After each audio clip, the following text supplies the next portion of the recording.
she's going to fix my mic. Hi. Oh, there we go. All right, hi. Oh, I know I can hear myself.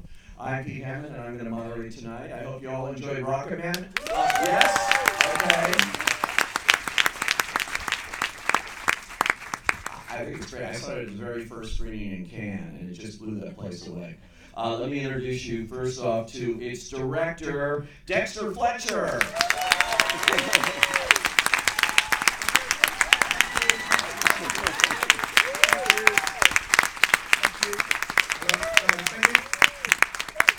And here he is, Elton John himself, Taron Egerton.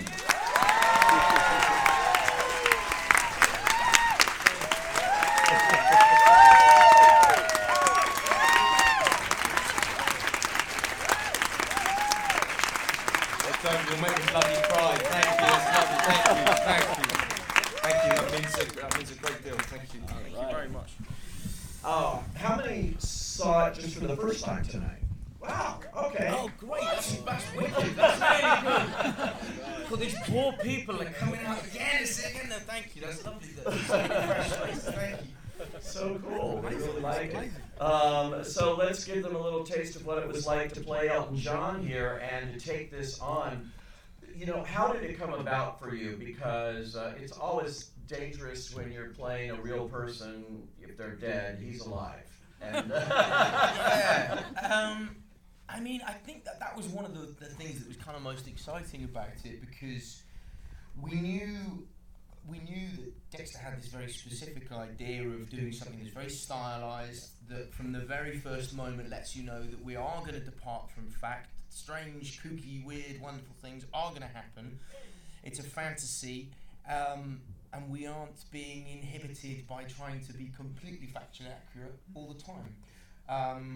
And having him alive and be a part of the project meant that really we sort of had this great get out of jail free card, because if anyone said, well, Elton didn't do that, we could go, well, Elton said it's okay. That was our sort of secret weapon, really, from that perspective.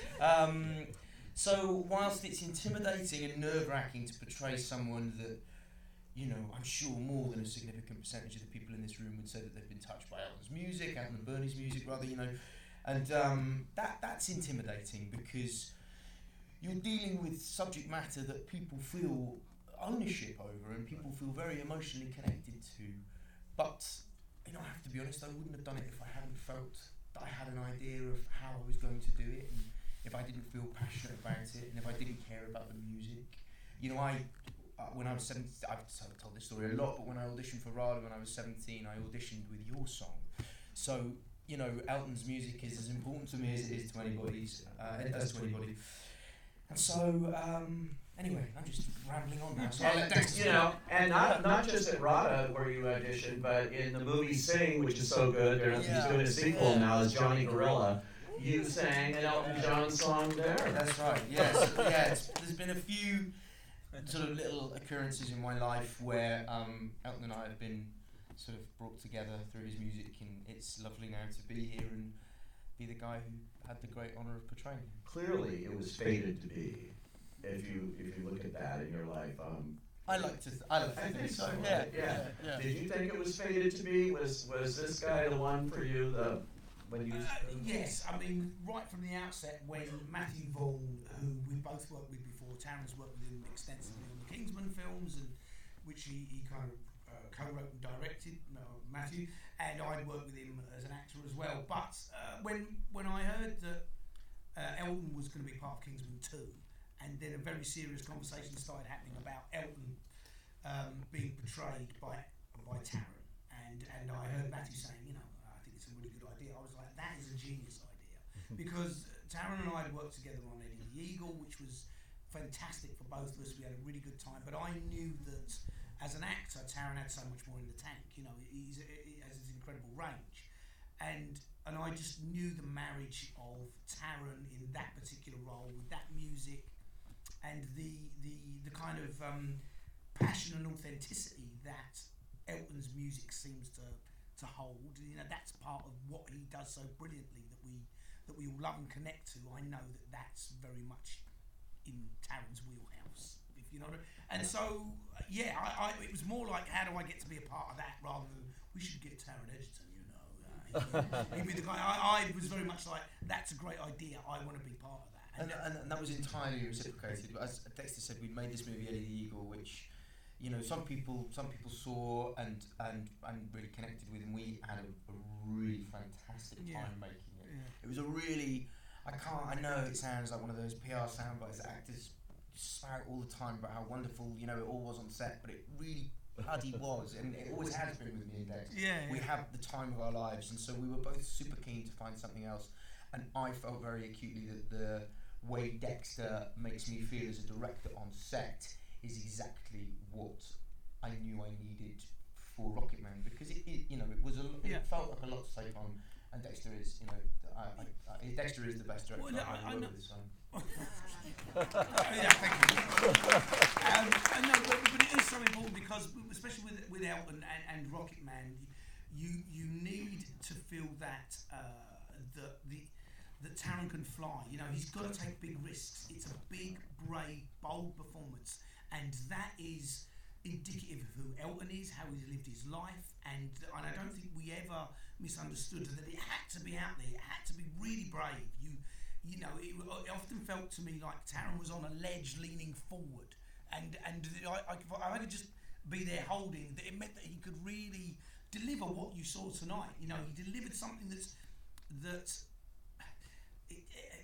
I know. Look, you know, the big actors take the big risks. They do. They take the risks, and that's what draws in. You watch Olivier. He's like. I mean, you know, I'm not, but he's out there. You know, I mean, but he's. I'm sorry, I know. It seems like a big thing to say, but that is how I equate it in my mind. It is because he goes for the big performance. He goes for the risk, and that's hard. It's ballsy. It's brave, and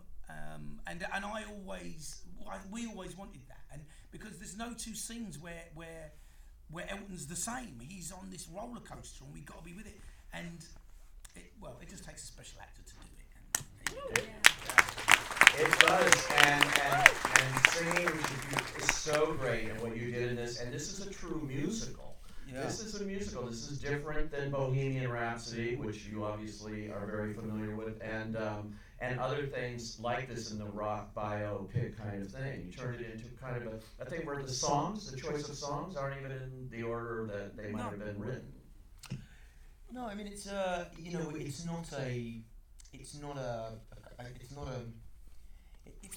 biopic, basically. No. You know, I know we've said it before, but it's a celebration of a world-renowned artist in all their glorious imperfections, and we use the music, which has this incredible, universal, relatable, heartwarming quality, to tell the story, to reveal things about the character, to move the story forward, and to celebrate this phenomenal musical partnership that spans over half a century.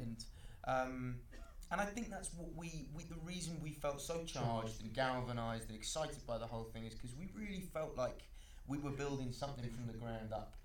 You know, you'd be amazed. You think, you know, filmmaking is always creative, and a lot of the time I'm not sure that it always is, and I think that's where things go wrong. And we would come to work every day with ideas, and we had the freedom to play with things and create things and try things, and we did fuck it up a lot of the time. It's just not on the screen. You know, I cut those bits out. It's very clever. Really clever. Just cut them out. You'll never see them.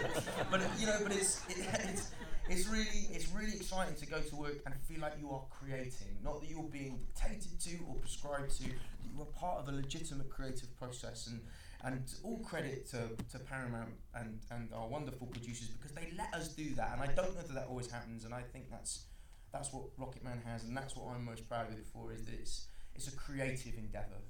It's a creative endeavour first and foremost, and not a commercial one. I mean, it is a bloody commercial one, but in a sort of sense, made a lot of money. Made a really No, I think what Taron's touching as well is, just I want to say, is that only in hindsight did I realise, like, we built this musical from the ground up. There was no precedent for it. We created a new and original musical. And I don't think either. If you'd said to me that in the beginning, I mean, we had some good music to play with. we did. We did Yeah. have some good lyrics as well thrown in there. But there was, ordinarily the process is that there's a Broadway show that they work on for a significant amount of time. It'll run on Broadway for 5 or 6 years, and then someone will suddenly go, we should make a movie of that, and that'd be good.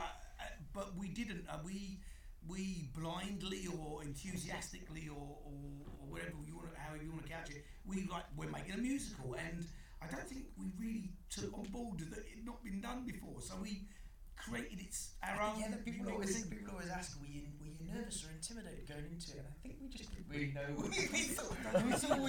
we were just so excited. I think at the opportunity, and to have these incredible tools is of course the incredible music, but also just the lyrics. They are legitimate bits of poetry. I mean, God knows, who knows what Benny and the Jets is about? But it's evocative, and it makes you feel things. And the wonderful thing, do you know why I'm allowed to say that? Because if you ask Elton and Bernie, they're both going, but the really wonderful thing about those lyrics is because they have this wonderful poetic, nebulous quality to them. It means that for us as filmmakers, we can take those sound bites, those bits of language, and tailor them to our purpose. And that was, I think, that particular bit of the creative process, personally, I found incredibly exciting. And I think that's No, and we changed very little of it. I mean, there's like a letter change. In Rocketman, the lyric is, I missed the earth, I missed my wife. Yeah. I just changed the W to an L. And but beyond that, there's very little that we change, because the lyrics are so evocative. They're so steeped in storytelling. That's Bernie's part. That's his contribution that inspires Elton musically. And if there's anybody from the music branch here, I have to say that song in the end credits, which was written for this film, I'm Gonna Love Me Again, which is the greatest title ever. I want to hear that on the Oscars. That is a toe tapper. That song is right up there with the songs that we all know here, clearly. I mean, that was a bit of the whole equation that I never foresaw. Do you want to record an original duet with Elton John? Yeah, I know. Yeah, I mean, such a wonderful cherry on top of the cake of making this thing, and I'm really proud of the song as well. And of course, you got to sing with him in Cannes at that opening night party, which was incredible, and here at the Greek Theater and different things. And he's been so generous to you, I think, through this process. And do you still have anything that he's given you, a little souvenir from Elton John that was his? I mean, he is a gift giver, so I've got quite a few bits and bobs from him. You should tell him about what you gave him, though. For his birthday? Yeah. Well, he'd given me quite a lot. I don't know, some of you may have heard this story, but if you followed any of the press around it, but so he made a few really beautiful gifts to me. He gave me the first diamond earring he ever bought in 1972, just before we started filming, and in the rehab room, the therapy room at the rehabilitation clinic, the little diamond heart earring that's Elton's first ever diamond earring, and I wore it for the movie, and it was like my little sort of good luck charm, my talisman, my little bit of connection to him. The trouble with a gift like that is when Elton's birthday rolls around the following year, the pressure's sort of on to sort of step up to the plate. But the only thing I could think of was I gave him something that I had wanted. So I really wanted the glasses I write your song in, because I suppose if my feet were really held to the fire, that was one of the most special memories of filming that scene for me, because I suppose from an acting perspective, it just feels very reduced, and it's also we made that song about the relationship with Bernie, and so it sort of crystallised. And it's sung live in that moment in the film as well. And I did it live on set, singing it on set live. Yeah. But I got those glasses anyway, and I put his reading prescription in them, and I gave them to him for his 72nd birthday. And the really lovely thing is, if you watch the video for I'm Gonna Love Me Again, or the making of, I think it's in the actual video, you can see that when he's recording in the studio and he's got his lyric sheet, he's wearing those glasses. It's a really subtle little Easter egg. And even now, when I go over and see him, which I do from time to time,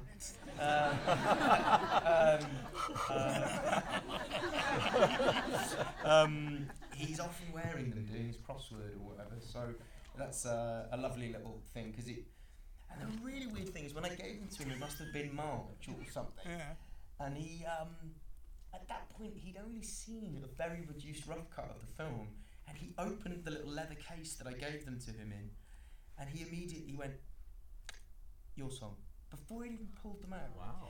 It's that he's got this incredible sort of encyclopedic, almost photographic memory for things. He's got a sort of voracious appetite for information and culture, and yeah. Anyway, It's so amazing, and this Dexter is a warts and all film, which he totally wanted, right? Did he say, if you're going to make my movie, make the truth? Yes, I mean, one of his defining qualities is authenticity, I think, and we sort of touched on it before, but in his own performance and his music, and that's something that he very much wanted for the film as well. And so when you strip away the fact that the songs are not chronologically correct, and that we play very much with the notion that the narrator is unreliable, he's in rehab, he's lying to himself, he's lying to those people around him, and only gradually through that process of unpacking his life and looking back at the things that make him who he is, does he put it in some sort of order that authenticity comes through. So I lost my train of thought there completely. I was enjoying it. Everyone else was That was good. That's fine. So, if you remind me of the question again, please. Sorry. Yeah, no, that was just That was it, basic, really, wasn't yeah, that's it, the authenticity of it. Yeah. That it's all in this movie, you know? And that's why I love that song at the end too, because I'm Gonna Love Me Again is a very interesting kind of thing about his whole life and where he is now. Yeah. And that very wonderful thing on the credits of what he's been doing since, sort of the second movie there that he didn't make. And what's happened. That was what I was saying is that Rocketman Part 2, but I think it's but David Furnish is like, no, you can't. Who are you going to cast to play me? I mean, that's just, Darren Criss. is that right? Great. Let's see what you guys thought. So yes, right there in the front. So there was so much more that to his life, and that you could have gone further with the story. Did you struggle with that, or did you know you wanted to end? That's just sort of what we were talking about there. He says there's so much more to his life, and why did you want to end where you ended? Well, I mean, it seemed to get to the point where that was the end of that chapter, and it was really looking at how he put himself back together after all this kind of trauma of his childhood and all the, the addiction and that sort of stuff. It just seemed like it's 72 years, and we fit sort of 40 odd years into 2 hours. It really felt like a lot. I don't know if the film would stand up to another 2.5 hours as well. I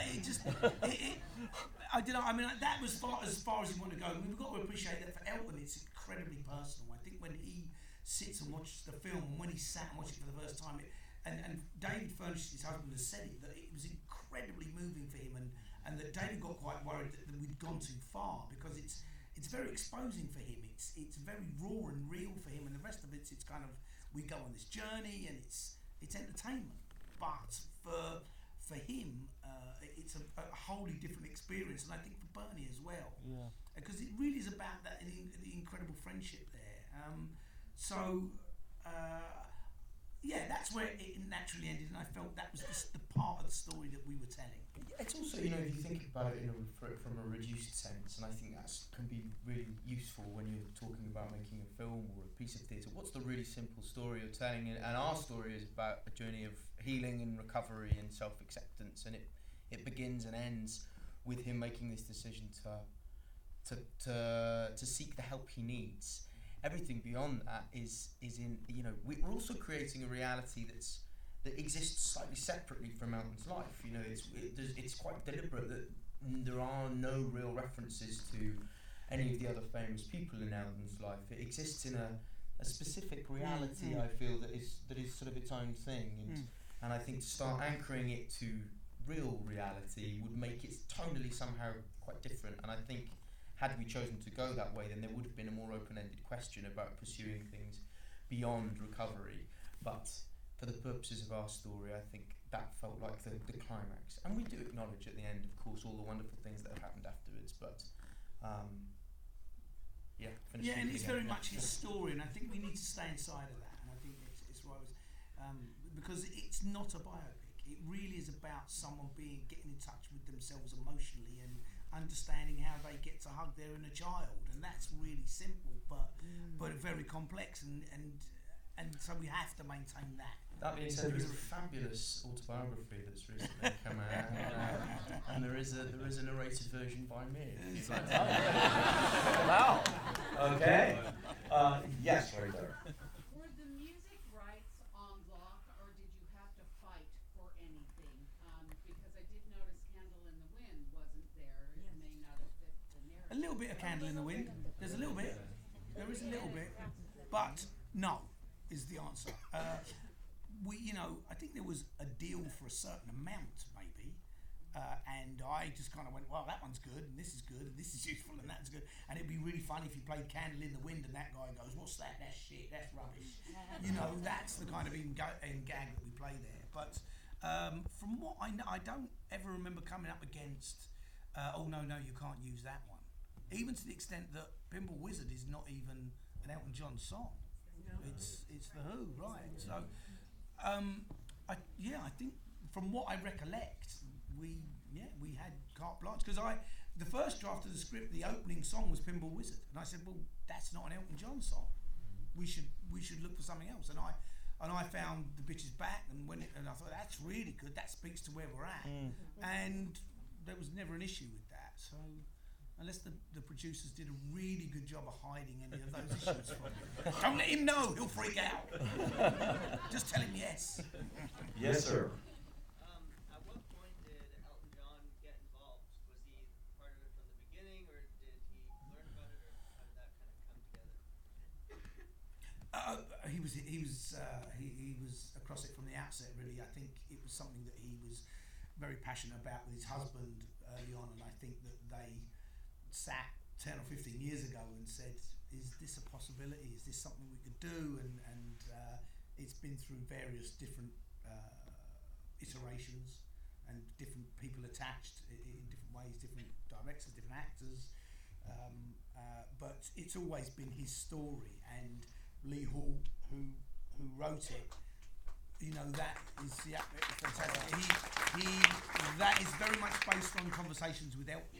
The script is absolutely born of sitting down with Elton and talking about his life and what he felt. I think that's what's so wonderful about the screenplay and the film as a subsequent result, is that it's very much connected emotionally to him, and it's not this kind of third person linear Monday, Tuesday, Wednesday kind of a take on the film. It's really inside the experience, and that's because Elton was right there from the beginning. But then when we started filming, he was like, do what you do. I mean, we spoke to you, didn't you, about when you were going to sing? He made himself very available to me and has done for the past couple of years, and for me it's been a really incredible resource. But equally, I think the great wisdom he has, being the infinitely creative person he is, he knows that for creatives to do their best work, they have to have not carte blanche, but freedom to move and freedom to express themselves. And I mean, frankly, if Elton was on set every day, I'd have been a wreck. So he was. I just never told him. Yes. Yeah. Hi, loved it. Second time seeing it. I love the inner child. That just blew my mind the first time, and the second time, your emotion in it. So this is twofold. Your emotion first. I just wanted to get up and hug you because I could see the pain. That was always my plan. I could see the pain. Yeah. So where did that come from? And then if you could also just say, what was your favorite outfit or scene? That's good. You did the old double question thing. I think it's a very emotional story, and I was moved when I read it. And there's a weird moment where, as an actor, you read something and are moved by it as a spectator, and then you become the subject. And it's a weird moment, and I don't know when it happens, and I don't know how it happens, but weirdly, because you're moved by it, you at some point just are moved. And I can't really put it any more eloquently than that, but I felt from spending time with Elton, I felt that I understood him and something of his nature and his journey, and I could see sort of human parallels with myself, not things that are particular sound bites that, you know, I could articulate, but just very primal bits of your nature that you see in other people. And when you start to recognise those things and you engage your muscles of empathy, and you assume the costume and the persona and you have the makeup, there's a weird thing where you start to feel what this other person feels very acutely. And I think the more time you spend studying someone, and in my case getting to spend time with them and reading about them and immersing yourself in the music, you know, it becomes, when you're an actor playing a role, particularly I think a lead role in something, you think about very little else. It's an obsessive thing. It was my life for months and months and months, and so, you know, I felt very acutely emotionally engaged with his story, and I can't really put it any more articulately than that. But it's funny, you know, I mean, it's weird, you know, you just start to feel, you know, in the bit where you walk out, you know, there's a scene where I walk out and I see John Reed, my friend Richard, and he's engaged in a sexual act with another man, and, you know, it's a weird, quirky thing about being an actor. You walk out and you feel that horrible, you know, that feeling when you're at school and the girl you fancy is kissing some other guy, and it's like your stomach sinks. You have a version of that as an actor in the performance, and you feel that thing where and it's like, oh my God, this is really bloody weird. I mean, this isn't my life, but you feel it, and it's the mystical, weird thing about being an actor. I can't really explain it, but it's. Taron's always very connected to the role, and that's what he's talking about. He's talking about his connection to what it is, and he just draws on himself and just is in that moment there living it, and that's why it's so compelling to watch, because it's not an external process, it's really something that happens that he does, connects to it personally and makes it real in that way.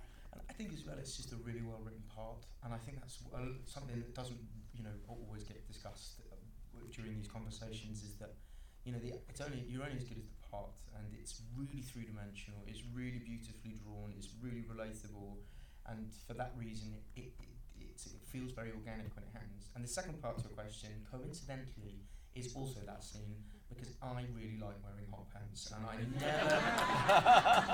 never thought I would realise this about myself. But you put me in a silk robe and hot pants, I am very happy.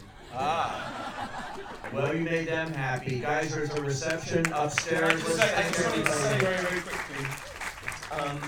That For Us, our movie came out 6 months ago, and so in many respects, it already feels in the past to us. You all being here makes it feel relevant and recent, and for us, that's it. You are enabling us to recapture the magic, so thank you very much.